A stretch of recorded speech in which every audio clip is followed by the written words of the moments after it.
So my name is Patricia O'Reilly. I am, as Daniel said, the past District 71 Director, and I am incoming Region 9 Advisor for 2021-22. I am President and founder of Ballot and Toastmasters, and I'm currently starting a new advanced club, inaugural meeting tomorrow night, if anyone is interested. John C. Maxwell, he's an author, a speaker, and a coach.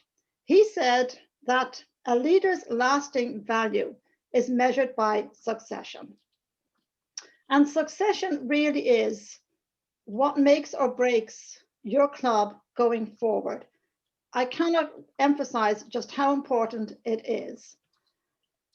Every club needs leaders who can move the club forward and work with and motivate others.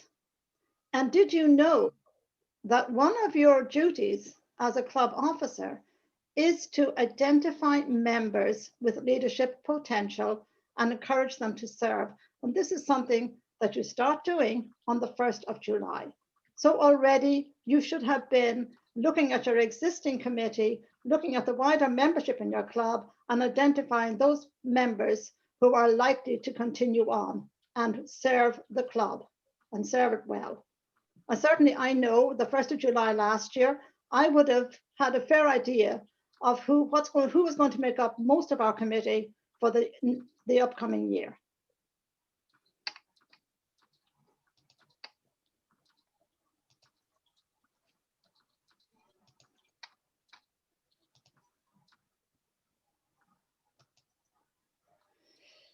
Okay. Now, most of the information, just to make sure that we are correct as per Toastmasters International, most of this information has come from the Club Leadership Handbook. And you all have access to it. I'm sure some of you have it already downloaded. And it's pages 53 to 56. So if you need to check anything when it comes up to the time of your elections, pages 53, 56 of the Club Leadership Handbook.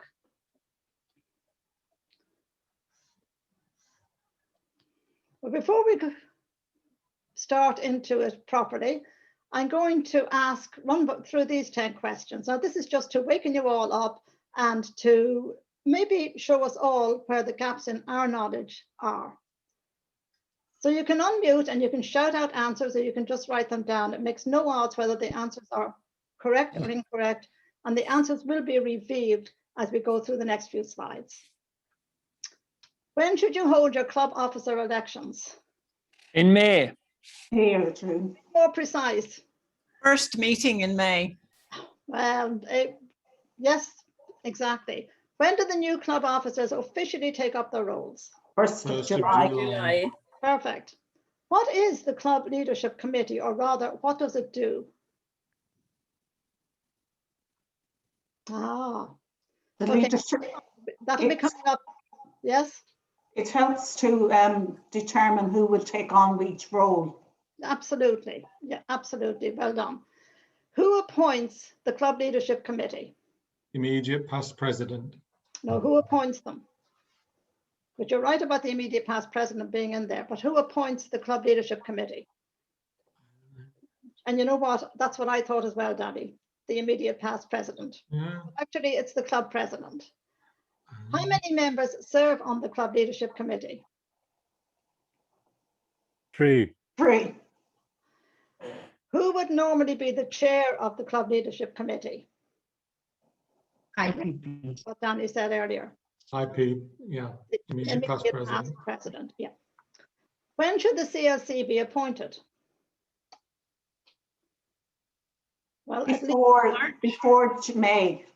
Well, absolutely. So about at the very least 2 weeks, but I would suggest appointing earlier. At the very least 2 weeks before the elections. What is the minimum number of officers a club must have, and what roles are they? 7. 3 president, secretary, and treasurer. Sorry, 3 president, secretary, and treasurer, correct. Or you can have no, 3. So it's the president, a vice president, Oh, Okay. and a secretary, or you can have a secretary stroke treasurer. Are the elections by open or secret ballot? Secret ballot. Secret. Secret, absolutely. And what do you do if there is a tie? PR. Well, there's the thing, there is nobody that has a casting vote. So if there is a tie, you have to actually just keep on voting until you finally come up with a winner. Okay, great. I don't know, I think my work is done. You seem to know all of the answers, and have all the answers already, which is great. All right. Now I've mentioned the Club Leadership Committee quite a lot in those questions. So let's have a look at what it is. The Club Leadership Committee selects the candidates for each of the club officer roles. It's appointed by the club president at least 2 weeks before the election. It consists of 3 members in good standing, and the chair is the immediate past president. That would be the norm. So it means that the club president appoints that committee and can step away from the club officer elections and hand over to somebody else, to these 3 people. So choose your 3 people wisely.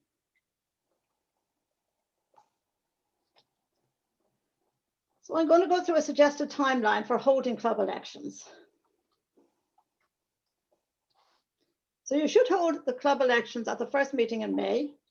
And I would suggest that you appoint the Club Leadership Committee at the beginning of April to give them time to talk to the committee members, already existing members, and consider what other members in the club they might want to nominate or to encourage to be nominated. And remember, it's a good idea to have experienced and new. And they suggest maybe 5-2 or the ratio of 4-3. So 5 or 4 experienced members for those who are already on the committee, and then bring in maybe 2 or 3 newer members.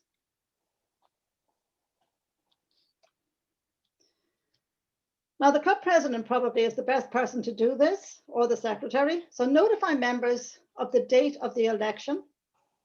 And I would do this probably at the beginning of April.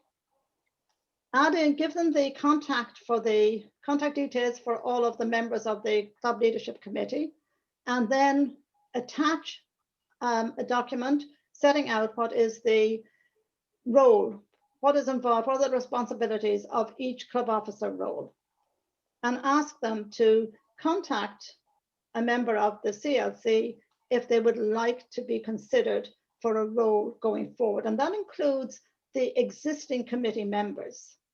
So if you're the VP for membership and you want to be considered for the VP for education, then you need to nominate yourself and give your name to a member of the CLC to send you forward. Does that make sense? Yes.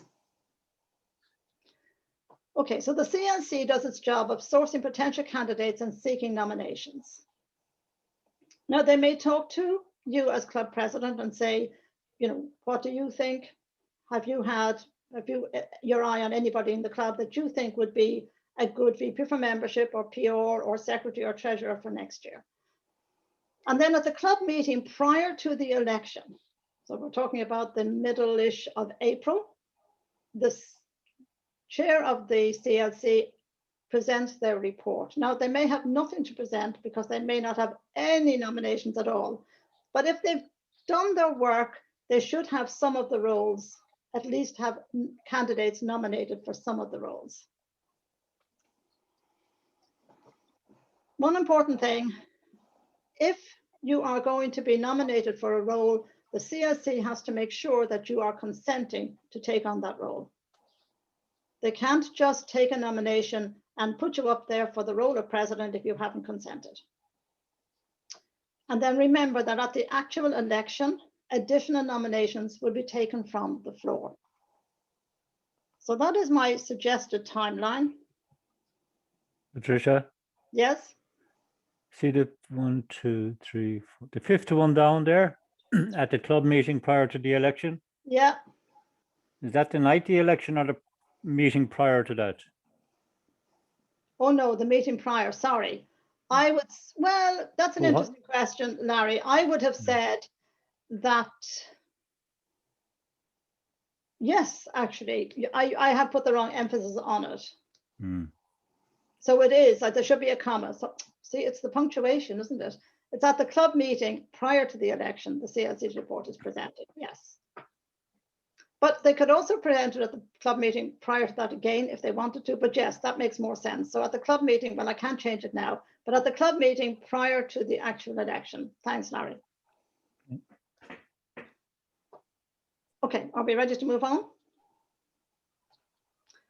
Okay, now I only bring this up because obviously, as we're not having in-person meetings, we no longer can vote on paper as we used to do. So in-person meeting, we paper voting ballots, it was anonymous and the votes were taken outside by 2 or 3 people to tally up the results. We no longer have that because I'm guessing all clubs are still meeting online. And so therefore you have to go down the road of polls within Zoom, or you can use Google Forms if you want to. And there are polls in Microsoft Teams. There are other ways. You could have everybody email you, or you could have a WhatsApp. But remember, it's very important that the voting should be anonymous. So whatever system you use, it should be anonymous. And I would suggest polls is the way forward. Google Forms is fine. I use them in my club for evaluations, and they can be anonymous. But the problem is it takes a while to get the results back. And also you're depending upon one person to do that. Whereas with the polls in Zoom, it is an automatic sharing of the result. But you also have to remember that only active members can vote. So if you have guests on the night, you have to make sure that you announce beforehand that you're having these polls and they cannot vote. But whatever method you use, for me, it's about preparation and practice in advance. So you can do that with your committee. You can do it with a few members from the club. Just get used to the idea of how you're going to do the polls and get used to using it. And remember, the polls have to be done by the host, who is the license holder. I think or the host has to have a license, I should say. So whoever the host is the person that has to set up the polls. And Daniel will correct me if I'm wrong on that, but my understanding is that you cannot set up a poll if you're not a host. So make sure that the person who is a host has the time to set up the polls. Yes. The account owner would be the Zoom host initially, and they'd be able to log onto the website to do this. In the meeting itself, they can transfer the host to someone else if they've got enough time to do this before the event. Yeah, exactly. But yes, that's correct. And also remember that, so the polls will be anonymous, but remember that in Zoom, you can get a report. And in order for that report to be anonymous, when you're setting up the poll, you have to switch the toggle to make sure that it is anonymous. But that's why I'm saying practice and preparation beforehand. Okay, so the election process, and I'm going to take that away.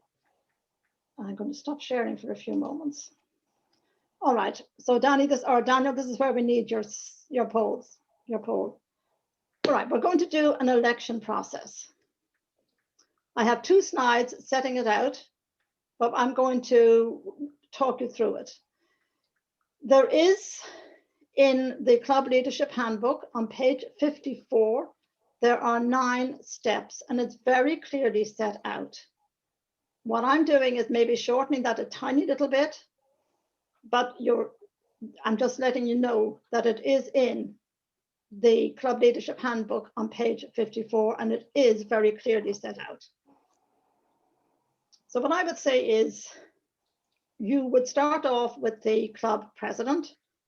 So initially, as Larry has pointed out, your chair of the CLC, so your immediate past president, will have stood up and will have delivered their report. And in that report, they will list who has been nominated for what roles, if they have any nominated candidates.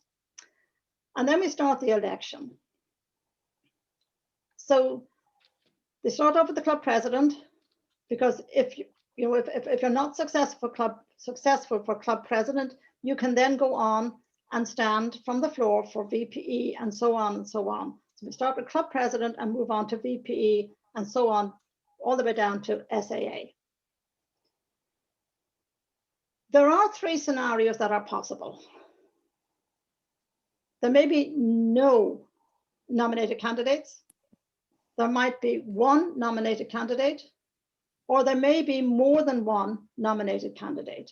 And those 3 scenarios will be possible for every single role, and you have to deal with them accordingly.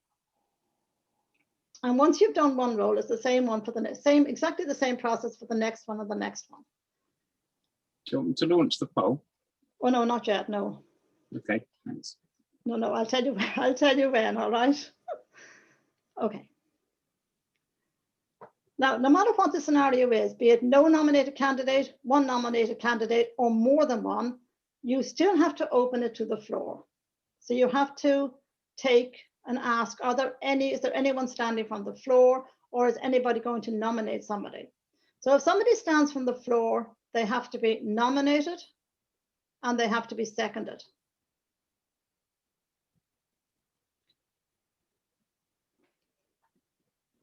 And if you have more than 1 candidate, then each candidate should be given a 2-minute slot, a 1 to 2 minute slot, to deliver a campaign speech in alphabetical order by surname. Now, don't worry, these are on the slide. All this is set out on the slides. So we're going to start off with we're going to leave the no candidate one for a moment. We're going to start off with the very nice, easy one, that you just have 1 nominated candidate. You've opened it up to the floor. There are 34 people sitting here in front of us, and nobody wants to take on this role of club president. So we have 1 person. We'll say it's Danny Banks. And he's the nominated candidate for club president. In that case, you can cut straight immediately. You don't need to worry about any elections at all. You simply ask your club secretary to record a vote. And Danny Banks is elected as president of the club. And you congratulate him. And you congratulate yourself because you've got 1 person out of there, 1 role done, only 6 more to go. And so you move on to the next one, which is the VP for education. Now this time you actually have 1 nominated candidate again. However, we now have 2 candidates who have stood from the floor. So I'm not sure, Daniel, we have Danny Banks again. Danny, what is this? You can't be president and VPE. So we have Danny Banks again, is it? And who are the other 2? Were the 2 standing from the floor, Daniel? Margaret Bygrave and Sheila Fraser. Okay, well, 3 excellent candidates there. Now remember that they have to have been offered the opportunity. So the 2 who are standing from the floor, that's Margaret and Sheila, have to have been nominated by somebody, and they also have to have been seconded. Very important. And now, because we have 3 candidates, they get the opportunity to make their 2-minute campaign speech in alphabetical order by surname. That means that Danny would get to go first, Margaret would get to go second, and Sheila would get to go third. But we're not going to do that now, but that's what would happen. And then we go to our vote. Okay, so Daniel, you can do this. So Daniel's going to start the vote now, the poll, and you're all going to vote. With 26 of 31 possible votes cast. Okay, so you can end the poll whenever you want in that case. 27. Okay, ending the poll in 5, 4, 3, 2, 1. Do you want me to display the results to the room? You can share the results, please.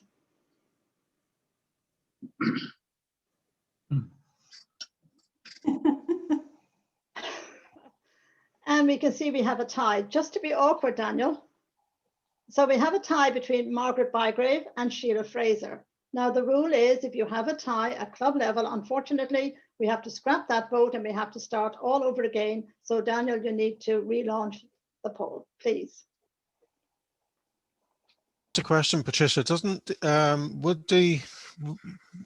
know these are procedures, but for example, the person with the lowest vote, should they be stepping down? Why is that not the case? Okay, so Toastmasters International does things very differently at different levels. So for area director, for example, area director elections, that is what you do. The person in third place has to step away, and you go again. But this is Toastmasters International, and the procedure is at club level that you discard the vote and you vote again.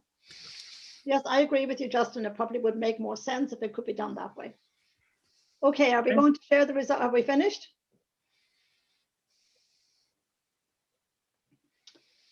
All right, so now we can say this time that Margaret Bygrave has been elected. So congratulations. Yes, Margaret, congratulations. And we wish you all the best in the year ahead. Congratulations on your election. So thank you very much, Daniel. Is everybody happy that this is all above board and Margaret has been elected? Now, there is one thing that I may have left out, and I'm surprised nobody has picked me up on it, and that is quorums. So do you need a quorum at club level? To be honest, it's actually very hard to find that answer, but I suspect you do, and it would be 50% plus 1 of your active members. So if you have 20 active members, you will need at least 11 in the room to hold the elections. So when you are coming up to the meeting for your elections, make sure that you encourage everybody to come along so that you can hold those elections successfully. Patricia, what Yes. is an active member? An active member is somebody who is paid. So anybody who's paid. Correct. Patricia, is it only the members who are at the meeting are eligible to vote? Yes, it is. Okay. Sorry, but surely if you've got a member who is designated as an inactive member, then they may have paid, but they're not active, because there's an inactive status. What I mean is the members. The only people who can vote are members who are paid. So if we're looking at May, it would be members who are paid up to the end of September. But if they're paid, but they're in inactive status, because we have inactive members as well. But if you have inactive members, they're not paid members. Yes, they are. In what way? Am I missing something? On the Constitution, you've got a rate for active members, a rate inactive members can pay, and honorary members who don't count at all. Correct. I know. Yeah. To one side. So we have some members who are not with us for a short time. They have been agreed to be inactive members, so they're on our membership, but they're not active members. Okay. And I don't think they count towards the quorum or the vote. No, they don't. They have to. It specifically states active members. Yeah. So they are paid, but they're not active. No, and I'm not quite, I don't really, I'm going to come back on that one, Julie, because if they're paid, they are, okay, so from the point of view of Toastmasters International, if they are paid, they are active. Sorry, Patricia. Yes. Sorry, Marion here.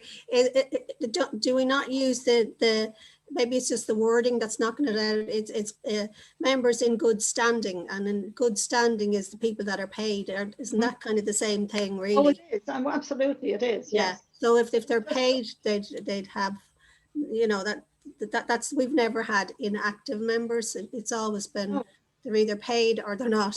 Well, exactly, and that's why I'm having a difficulty with it. So for example, I definitely have one member in my club who is paid for the whole year, but is unable to attend at the moment. But that person, he is still an active member, and he can come along on that night and he can vote. Yeah. Toastmasters explains the status of an inactive member, and you can actually set their membership level to a different, their club membership cost to a different rate. I didn't know that, Julie, and I'm delighted I have learned something new tonight. But in that case, you're looking at active members. It specifically states in the club leadership handbook, active members. Yeah. Are the ones who vote. Patricia, I just have one more question, actually, particularly since you have to be present at the meeting if you wish to be elected. If you're a nominated person for one of the roles and you're not at the meeting, can you still be elected into the position you're nominated for?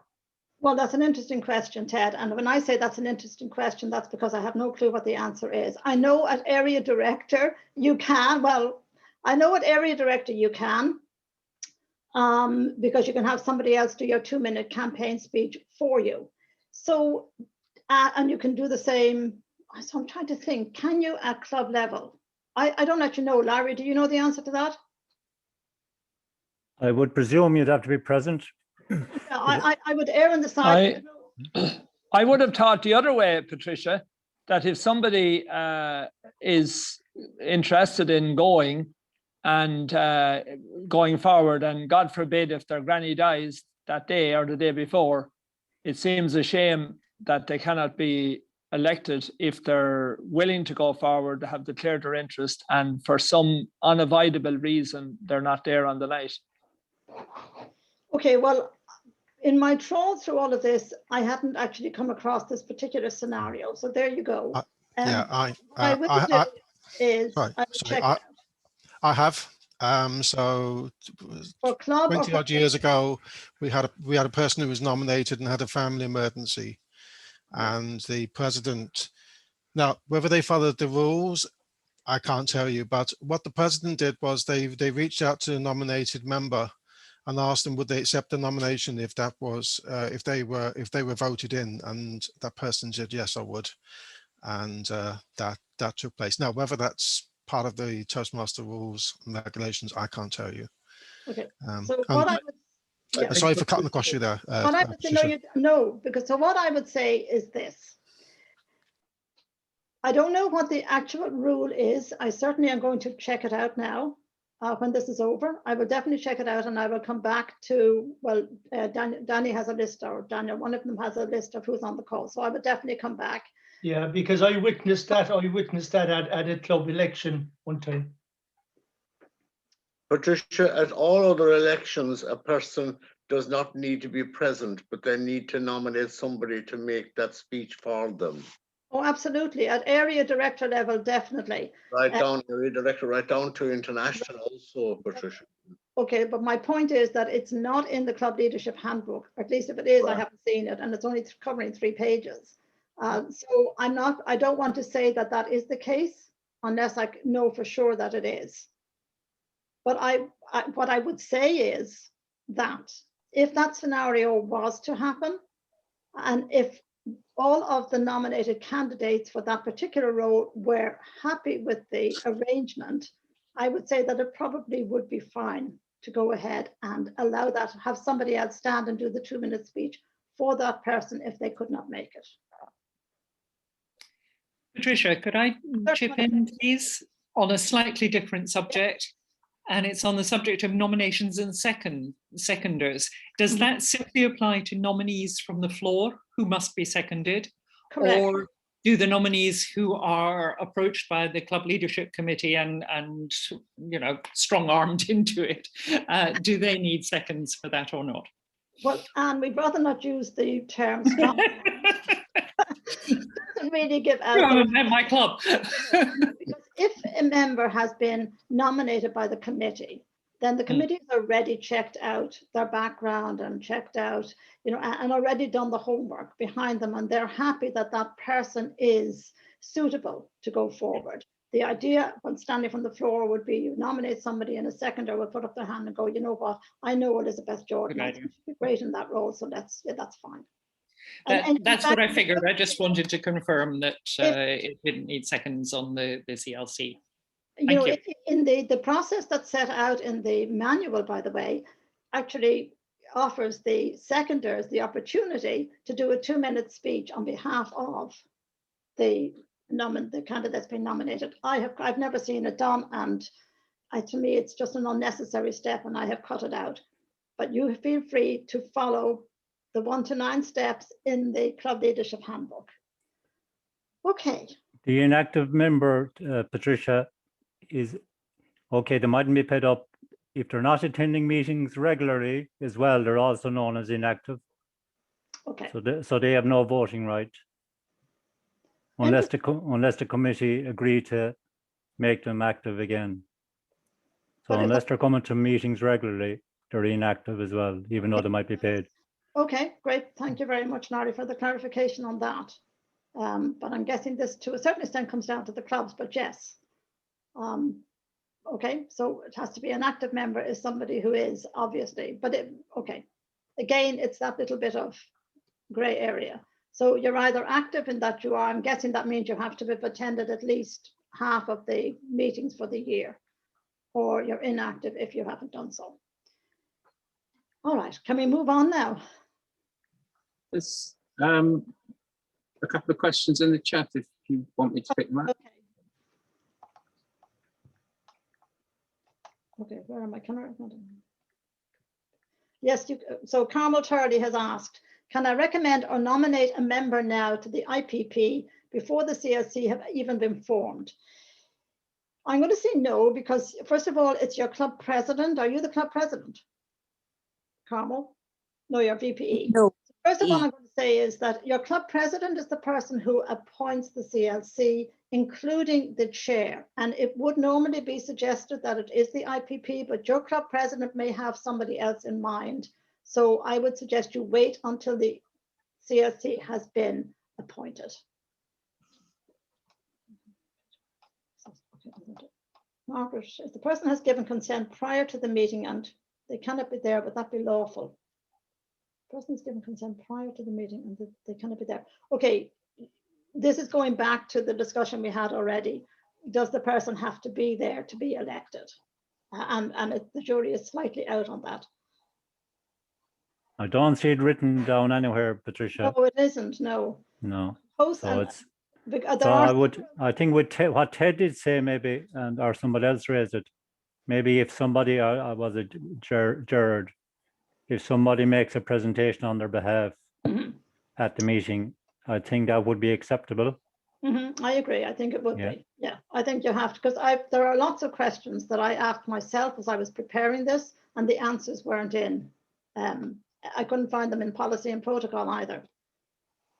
Okay, hosts and co-hosts cannot vote in a Zoom poll. Well, that's just unfortunately probably the way it is, or maybe you can get somebody from outside to come in and do host.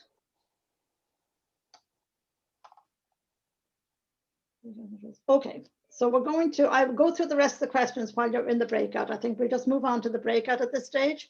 So what we're going to do now is, or what I'm going to do now, so there's a second part to all of this, and that is handing over to the next committee.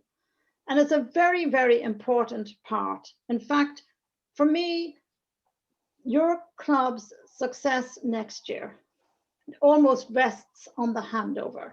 Because if you think about it, if the VPE, for example, has to spend the first 3 months trying to find out which member of the club is in which path and pathways, what level are they at, you know, it doesn't bode well for the Distinguished Club Program for your club, if it's going to take them 3 months to unearth where everybody is. Similarly, if you have social media sites, and every club I hope has, and if you have to spend the next 3 months trying to figure out what the password is, who has the login, who's the username, again, you're wasting 3 months for that new committee. So it's up to you as the present committee to have everything in place, or as much as you can have in place, for the handover.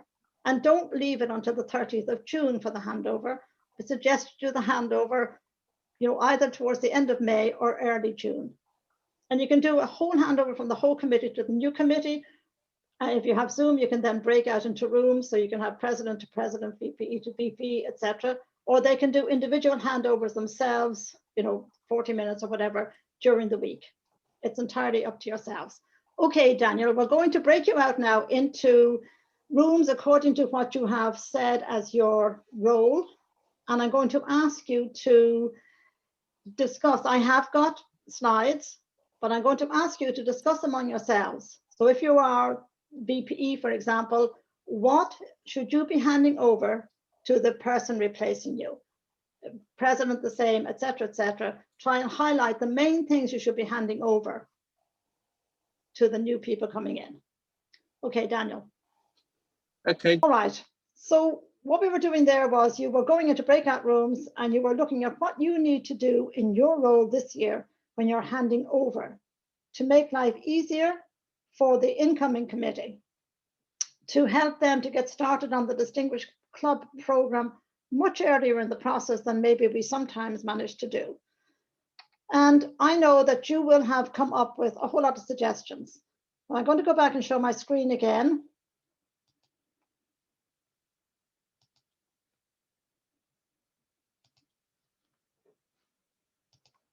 Oh, hold on a second.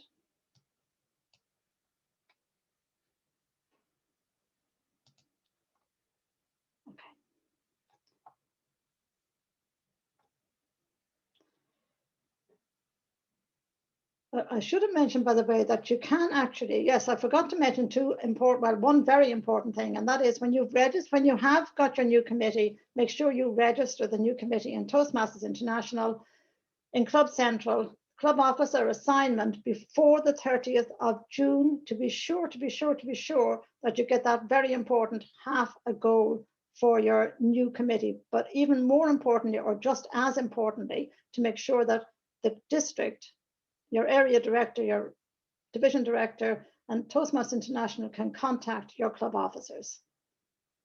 And also consider officially installing the new committee. Okay, so what I've done is I have gone through every single role and I have thrown up a few ideas. These are not exhaustive. And of course, we all know that in some clubs, a VP for membership will do some things that the VPPR might do in another club. So there is a bit of a blurring. So I'm hoping that you have come up with a lot of ideas yourselves. So for example, who was out as a club president who would like to tell me what you came up with?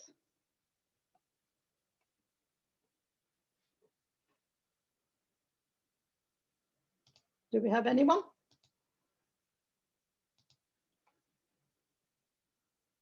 There's no volunteers. I'll speak on their behalf. Okay, well, go ahead then and speak on their behalf. I would like there was one of the ladies was fairly chatting inside, but she's gone very quiet. Go ahead. Basically, sometimes you might, someone can reckon to have a notebook and jot down a few bits and pieces. And even as the year is going on, and it's a good way of handing over. There's the Bible, continue on. And as president, you might have certain contacts that you go to if you're in trouble. Like, for instance, should someone be in the room to be elected? And issues like that, and have phone numbers and what you felt worked well throughout the year and what didn't go too well, about holding regular meetings as officers, which is very important. And maybe someone else might come in and add a few bits onto that. Okay, so that's excellent and great pieces of advice. And what I had just put down, as you can see on the screen in front of you, and I'm not going to go through every single because you can read it, but attend your committee meetings, as you said, focus on the club mission, because you're the, oh, am I in the wrong place? Sorry. Oops, I knew that was incorrect.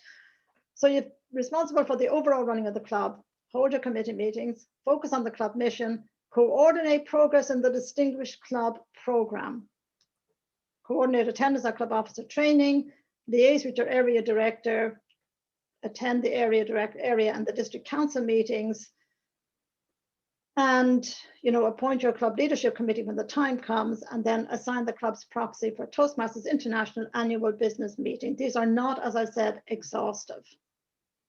Okay, so we move on to the VPE role. And would anybody like to talk about the VPE role from the breakout session?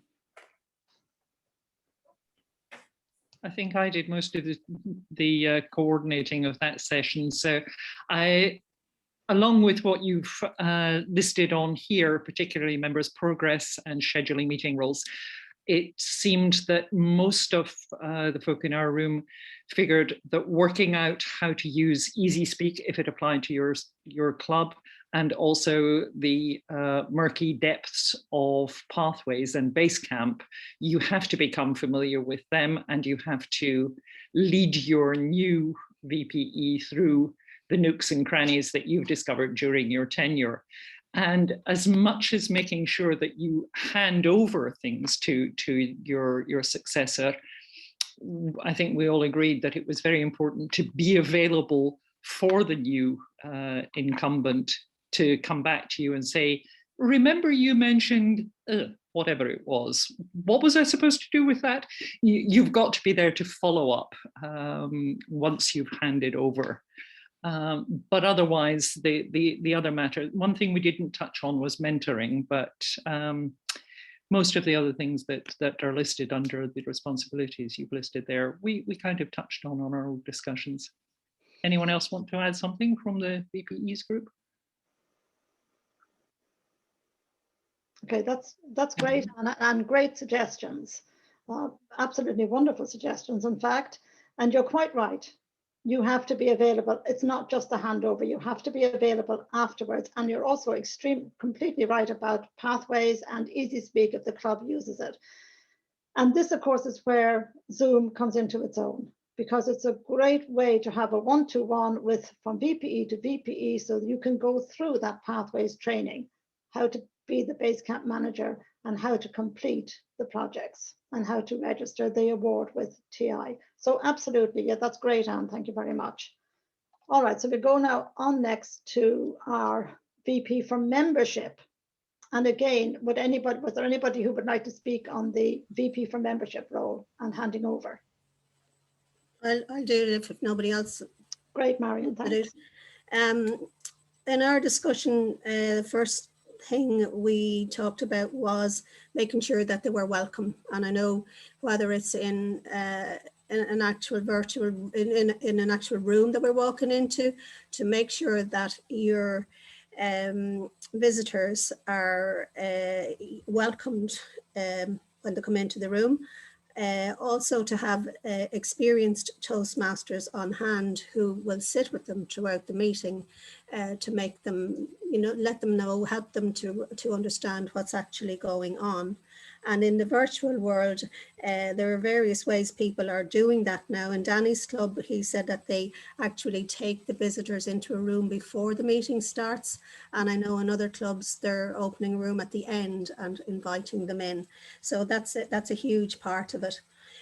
Welcome packs are also another thing that the VP of membership should have in hand, whether they're to be able to send them online now or send them out in the post. The GDPR form is the next thing, and that's essential that that's signed. You'd hand over the membership lists. I know when I was doing mine, and we all have an Excel sheet, and we have who's paid up and keep proper record of it, and that's important to hand that over. I think it's very important for you to let this new person, new VPM, know that you're going to be there for them and you're going to support them, because it's very daunting in the beginning. The thing I would find that I found when I was doing it was daunting was realizing how to get on to tm.org to put up your memberships. So I think that should be a vital part of the handover. That's as far as we kind of got on it. It's that we talked about how many meetings could they come to before they would be asked to join. Or should we make it clear at the very beginning, and that's open for discussion, that they can come to 3 meetings, or is there an actual rule at all about 3 meetings? Because I've heard this debated lately that you can't just say they can come to 3, they can come to as many as they want. So I don't know if that's right. So if anyone has anything to say on that, but that's kind of as far as we got. Okay, that's great, Marion. Again, loads and loads of suggestions and lots of things to take on board. And you're right, it is, while we're online, this is a whole different process for the VP for membership. And you need to, and this is why it's important that the club needs to present committee needs to hand over what you are doing currently to the next committee. So I move on because I know we're getting near closing time. So the VPPR. Okay, anyone want to speak about the VPPR role?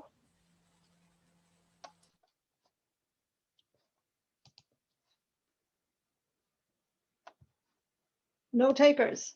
Well, not. I'm happy to do it. I was hoping it wasn't going to be me. I was hoping one of the others would do Oh, it. of course, Elizabeth, the very person. Go.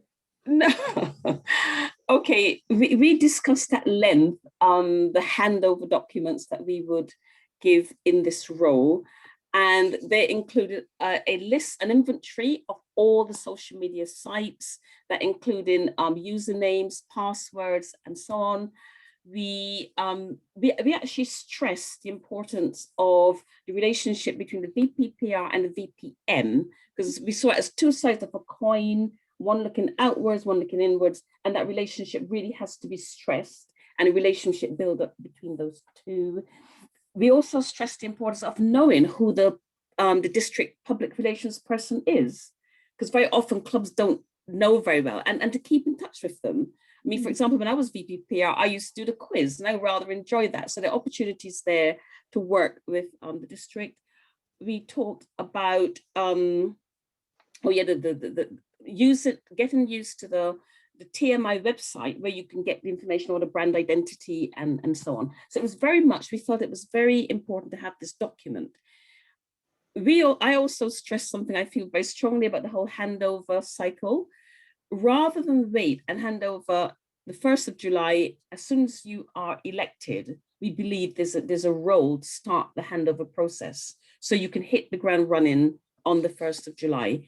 And this document should be a working document and should also include, by the way, the club success plan. So you can see where VPPR fits into that whole role. So a comprehensive list of documents, most of it listed here, a couple of other things we made, but very vibrant conversation in our room.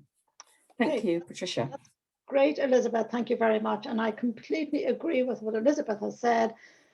It took me until only a few weeks ago to finally manage to sort out where the admin password was and what it was for my own club's website. Yeah.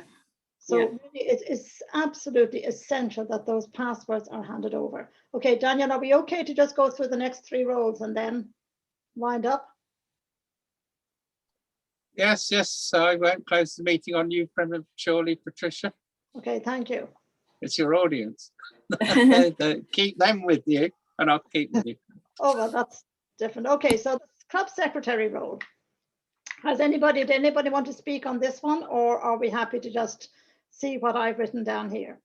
Or anything extra over yeah, and Patricia, I'm going to report on club secretaries. There were four of us in the room. Somebody from Cork reporting. Sorry, Patricia, can you hear me? I don't know if I want somebody from Cork reporting. Oh, I know what you mean. Actually, I'm not from Cork at all. That's just the accent. I'm joking. Go on, Ted. No, I'm reporting on club secretaries, and without even looking at your list up in front of me there, what we will be handing over would be reports of all meetings, reports of all agendas, and we did determine that meetings are not just committee meetings or AGMs, they are also club meetings. So there might be a little point put in the book about a member or a potential member who came in to our meeting on a particular night and they were converted into a member.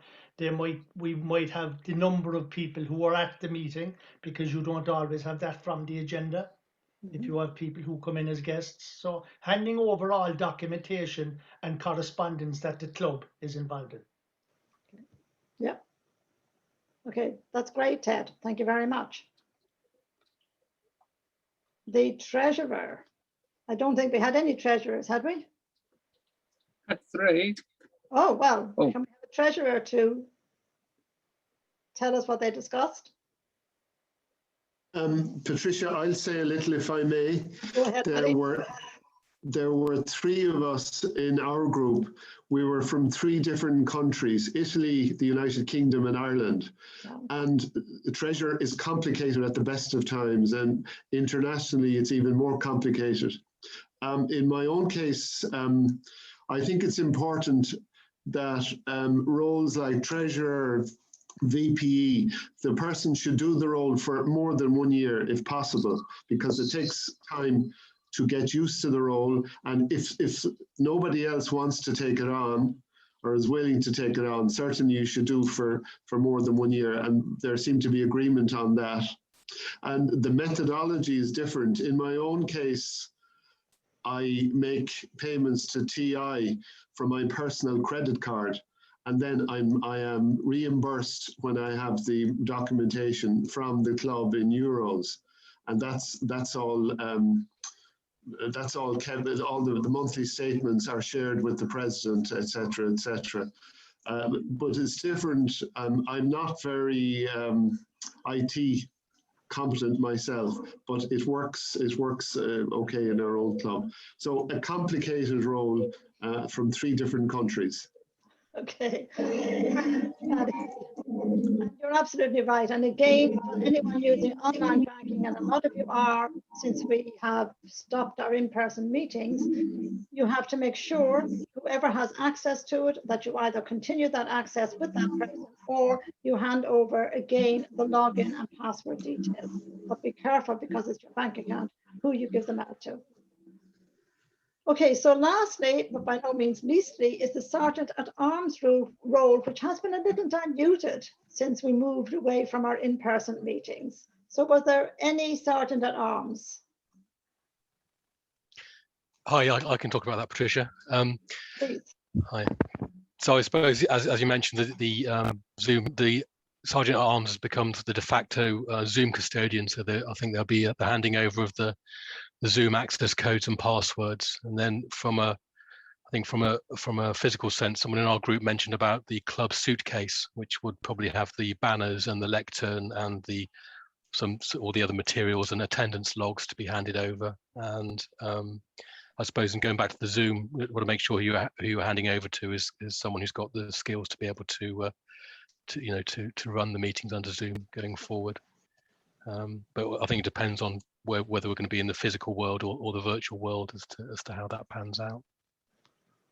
Yep, thank you very much. And I completely agree. And I think it's important that when we do go back to in-person meetings, we still have people in our clubs who remember what the Sergeant at Arms did.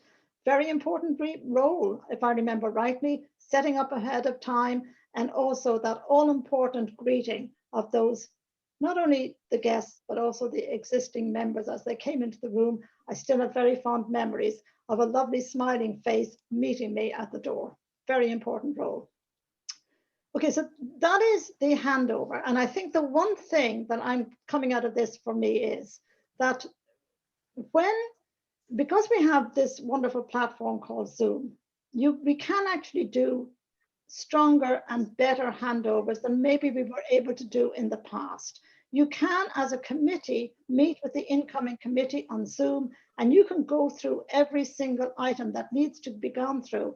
And because if one member, if your VPPR doesn't know an answer to the question from the VPPR, the club president or somebody else on the committee may very well do.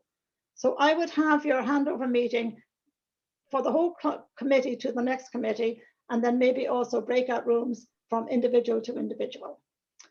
All right, are there any questions? I'm conscious now that I'm keeping Daniel and Danny and the rest of you. So are there any further questions before I wrap up? Sorry, Patricia. Yes. Marion here, and apologies. I missed the start of your meeting. I got delayed getting on. But one thing, and you probably, excuse me if you did speak about this, I have seen over the years people say, oh, look, sure, there's nothing to that job. Ah, sure, look, you do that in your sleep. That's fine. I think the days for that should be gone, because there are a lot of people that are landed into roles that they haven't got the skills for. Now, we're doing so many skills with pathways. We really should be aware when we're asking somebody, or when somebody comes along. You can't, if you're not going to coach them through the role, it really is, it's so important to make sure you have the right people in the right roles. Yeah, no, absolutely, Marion. I couldn't agree with you more. And that's why it's important to make sure that on your committee, you keep some experienced committee members already. and just bring in 2, maybe 3 max of newer members and those inexperienced, so you have someone to bring them on. But you're absolutely right, Marion. And I would even go so far as to say that you can mentor.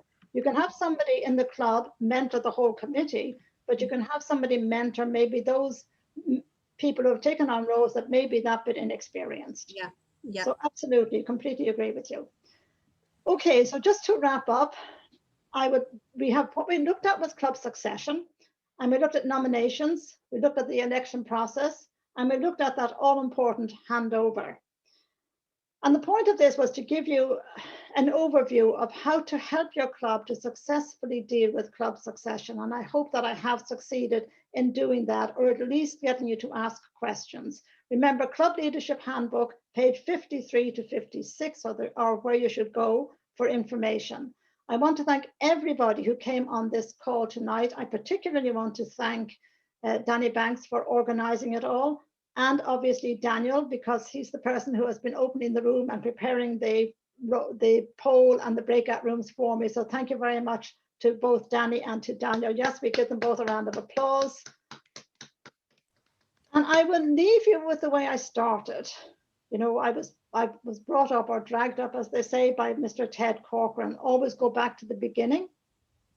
And I started off with that quote, John C. Maxwell quote, "A leader's lasting value is measured by succession." So please, with this wonderful platform called Zoom, hand over succession to the new committee and do it in style. Thank you.